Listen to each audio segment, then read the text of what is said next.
नाम से ये मंदिर विख्यात है और क्या नाम है आपका? कौथे पीठाधीश्वर हैं आप इस मंदिर?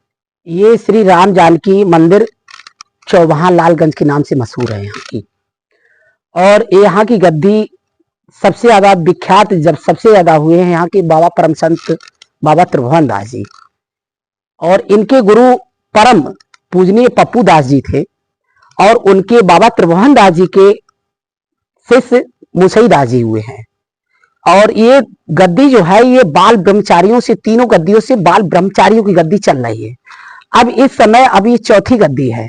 इस चौथी गद्दी पे बाबा त्रिभुवन दास जी की कृपा से हम लोगों को चुना गया है, हम लोगों को बैठाए हैं इस गद्दी पे। तो ये बाल ब्रह्मचारियों की गद्दी है। जैसे पप्पू दास जी सुने हैं, बता रहे हैं लोग बाग कि वो गोरखपुर के थे, और मुसई दास जी जो थे वो रामपुरवा साइड के थे। ये पसड़ा के पास में बगल में पड़ता है, और हमारी जन्मभूमि पड़ती है डिस्ट्रिक्ट कन्नौज। तो ये हम भी, जैसे हमारे बाबा त्रिभुवन दास जी हुए, पप्पू दास जी हुए, मुसई दास जी हुए, इन लोगों ने बाल ब्रह्मचार से ही इस गद्दी को जगाया है। तो जैसे आज हम लोग भी इस गद्दी पे बैठे हैं, तो ये बाबा त्रिभुवन दास की कृपा है जो हम इस गद्दी को संभाल रहे हैं। तो इस चीजों को मान लीजिए, हम तो यही सोचते हैं कि गद्दी को चलाने के लिए हम लोगों को परमार्थ में कमाना चाहिए, स्वार्थ में नहीं। जो स्वार्थ में होता है वो पूरा संत नहीं होता है। जैसे कहा गया है कि महात्माओं ने कहा है कि अपने देश मांगना पाप, पराये देश मांगना पुण्य। यानी आज के इतिहास में देखा जाए कि बड़े बड़े राजा लोग भी होते थे, तो उन्होंने अपने देश को छोड़ करके पराये देशों में मांगा जा करके। तो उसी तरीके से हमारे बाबा त्रिभुवन दास जी ने, इनके गुरु कहाँ के थे, इनके चेले कहाँ के थे, आज ये भी कहाँ के थे, इन लोगों ने इस गद्दी को जगाया है। इसका नाम, पूरा नाम आता है श्री राम जानकी मंदिर चौवहा लालगंज बस्ती, इसका पूरा नाम है। तो इसका मान लीजिए आप, यहाँ मशहूर हमारे बाबा त्रिभुवन दास जी के नाम से ये मंदिर जाना जाता है। ये हमारा चौवहा में पड़ता है। इस गद्दी के महंत इस समय मान लीजिए बाबा दिनेश दास हम लोग बैठे हुए हैं। इस समय हम लोग चौवहा गद्दी पे आए हैं। तो हमारी जन्मभूमि पड़ती है डिस्ट्रिक्ट कन्नौज। इस गद्दी की कृपा के अनुसार हम लोग भी चल रहे हैं। जो भी व्यवस्थाएं यहाँ पे जो भी बन रही हैं, जुड़ रही है, लोगों की सहयोग से लोग कर रहे हैं, सहयोग चला रहे हैं उस तरीके से। लेकिन हमारा विकास यही है कि हम लोगों को कोई भी मोह ममता से किसी से मतलब नहीं है। लेकिन हमने यहाँ तक की सुना है कि इस गद्दी पे जितने महात्मा लोग आए हैं बाबा त्रिभुवन दास जी के जाने के बाद में, ऐसा कोई व्यक्ति इस गद्दी पे नहीं बैठ पाया। लेकिन जैसे मान लीजिए इस गद्दी की, जैसे मान लीजिए यहाँ के विख्यात होना चाहिए, जिस तरीके से बाबा पप्पू दास जी ने चलाया, मुसई दास जी चलाए हैं, और हमारे बाबा त्रिभुवन दास जी चलाए हैं, इसी तरीके से बहुत से महात्मा लोग आए। जैसे यहाँ के एक बैजीपुरा पड़ता है, वहां के श्री रामजीत दास जी थे, उन्होंने कुछ दिन चलाया। उसके बाद में उनसे पहले एक बाबा त्रिभुवन दास के उत्तराधिकारी श्री प्रहलाद दास जी हुए, तो उन्होंने भी इस गद्दी को चलाया। लेकिन उन्हों के अंदर इतना लोभ लालच नहीं था, वो भी नहीं संभाल पाए। उसके बाद में बाबा रामजी दास जी आए, उन्होंने भी चलाया। उनके अंदर कुछ ऐसी, उनके घर पे कुछ घटनाएं घट गई, तो वो भी अपने स्कूटी को छोड़ करके अपने घर चले गए। फिर उसके बाद में एक आए थे, एक महात्मा जी थे बाबा चेतन दास जी, वो भी कुछ दिन स्कूटी को चलाए। चलाने के बाद में उन्होंने भी यहाँ आकर के बता रहे कि 1 साल 2 साल तक अपने आप को बताते रहे कि हम लोग अकेले हैं, और धीरे धीरे अपने परिवार को जोड़ने लगे। जोड़ते जोड़ते लोगों ने, यहाँ के लोगों ने उनका व्यवहार, बात व्यवहार सब कुछ देखा, देख करके लोगों को अच्छा नहीं लगा। इस वजह से उन गांव के लोगों ने उनसे विनती की, प्रार्थना की कि प्रभु आप यहाँ से कहीं अपने परिवार को लेकर के कहीं जाइए, क्योंकि ये बाल ब्रह्मचारियों की गद्दी है। ये 3 पुस्त से ये गद्दी चली बाल ब्रह्मचारियों से। ये चौथी गद्दी आई है। तो जैसे हमारे बाबा त्रिभुवन दास जी थे, ऐसे ही हम लोग भी हैं। लेकिन हमारे बारे में अभी कोई जानता नहीं है कि जैसे मतलब कि यहाँ के बाबा त्रिभुवन दास जी हमारे जो थे, तो ये आपका बानपुर पसड़ा पड़ता है, वहां के थे। तो वहां से आकर के यहाँ वो अपने गुरु के साथ में चले आए, श्री पप्पू दास जी थे, उनके साथ में आए।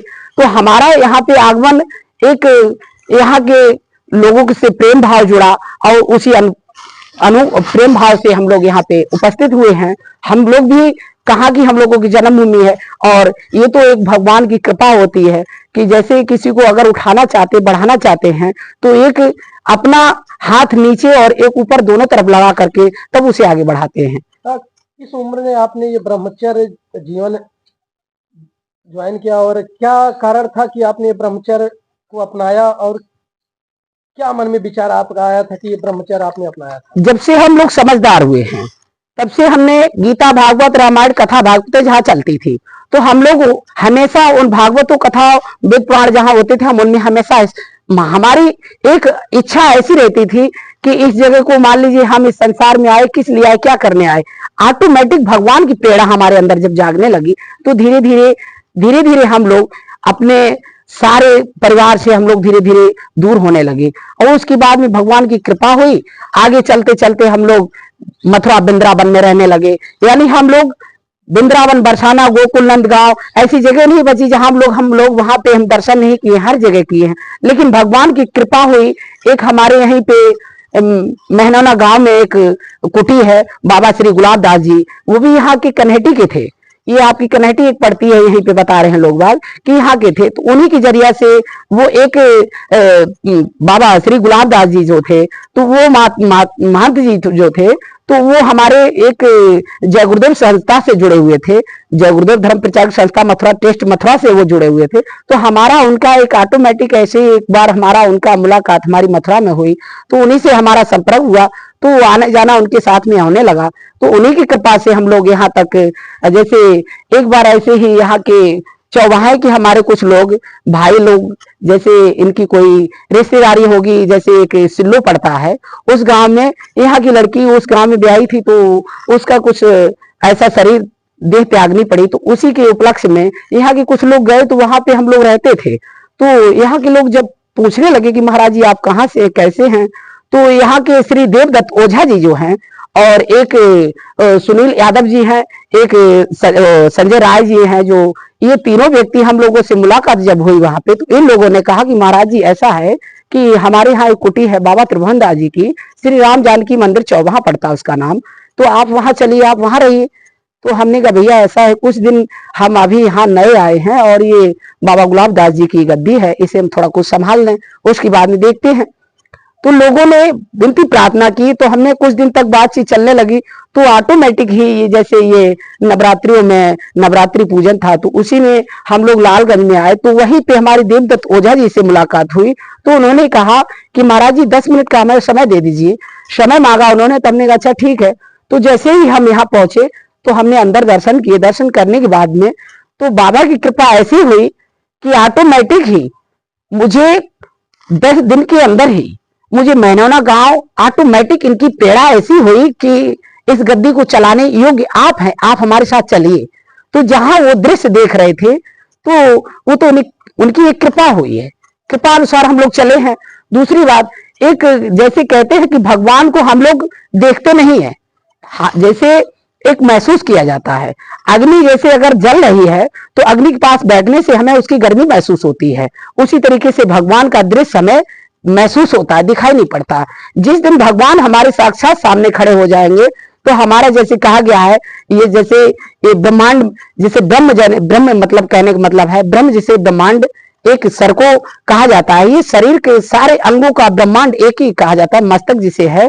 इस मस्तक में जब अगर भगवान का एक नूर बस जाए तो अगर उस नूर को बसने के उपलक्ष्य में हम लोग उसके क्षमता योग, हमारे शरीर में इतनी क्षमता नहीं कि जिस उस नूर को हम समा सके, अगर वो साक्षात खड़ा हो जाए हमारे सामने तो ये शरीर अनेकों कितने इसके अनेक टुकड़े हो जाएंगे, कोई अथाह इसकी नहीं है। तो जैसे भगवान और जैसे हम सूर्य की किरण को महसूस करते हैं, गर्मी महसूस होती है, उसी तरीके से हमें भगवान महसूस होता है। जैसे आज हम किसी को कहें अगर यहाँ पे कि हमारे बाबा त्रिभुवन दास जी हमारे साक्षात खड़े हैं तो लोग कहेंगे कि नहीं, ऐसे कैसे हो सकता है कि एक पत्थर की मूर्ति क्या सामने बोल सकती है। इसी चीज पे अगर विरोध हमारी संस्थाएं, बहुत सी पंथ हैं ऐसे आज के उठाए जाए, बहुत से देखा जाए, जितने भी पंथ जो चल रहे हैं आज भी, जैसे हमारे कबीर पंथ है, कबीर पंथ में भी लोग कहते हैं कि अरे पत्थर में क्या होता है, ये भी बात उचित लगती है, बात सही है कि पत्थर क्या है। पत्थर एक तो हम लोग पत्थर को बनाते हैं, लेकिन एक परम पिता परमात्मा ने ये जीती जागती मूर्ति हम लोगों के शरीर की प्राण की स्थापना की है। तो इसमें जैसे कहने का मतलब हमारा है कि एक पत्थर से ही, जैसे गोस्वामी तुलसीदास जी ने हनुमान जी की प्रतिमा बना करके उसी से उन्होंने सारी रामायण की रचना उसी से की थी। जैसे आज महाभारत में देखा जाए कि जैसे द्रोणाचार्य जी यानी उस समय क्षत्रिय और ब्राह्मणों को ही दीक्षा देते थे। तो उस समय देखिए तो उन्होंने एकलव्य ने एक बार उनके पास जब पहुंचे तो उन्होंने कहा कि हमें मान लीजिए हमें भी दीक्षा दे दिए। तो उन्होंने कहा कि ऐसा है कि मैं क्षत्रिय और ब्राह्मणों को दीक्षा दे सकता हूं, मैं शूद्रों को नहीं दे सकता हूं। तो उस समय उन्होंने क्या किया, तो उन्होंने कहा मनी मन, उन्होंने एकलव्य ने कहा कि प्रभु मैंने आपको गुरु बना लिया है तो मैं आपसे दीक्षा लेकर के रहूंगा। तो उन्होंने जैसे एक प्रतिमा को एक पेड़ में ही उनके चित्र बना, तो जैसे कहने का मतलब ये सब चीजें एक हमारा उद्देश्य यही है कि देखिए मानिए तो भगवान, नहीं मानिए तो हमें किसी के बारे में अशब्द नहीं कहने चाहिए। यही सब चीजें हैं। ये तो एक गद्दी है, गद्दी बाबा त्रिभुवन दास की चल रही है। आगे मान लीजिए उनकी कृपा रहेगी तो इस चीज का हम लोग विकास ही सोचेंगे, विकास हो इस जगह का हम लोग यही करेंगे सभी लोगों से हाथ जोड़ करके कि ये यहाँ की जितनी भी मान लीजिए हमारी आज सनातनी भाई बहन, जो भी भाई बंधु बच्चे, सभी लोगों से हाथ जोड़ कर निवेदन करेंगे कि हमारे सनातन धर्म को हमेशा आगे बढ़ाते रहें और सनातन धर्म में ही लगन थोड़ा लगा के रखें। बोले जय श्री राम, जय जय श्री सीताराम।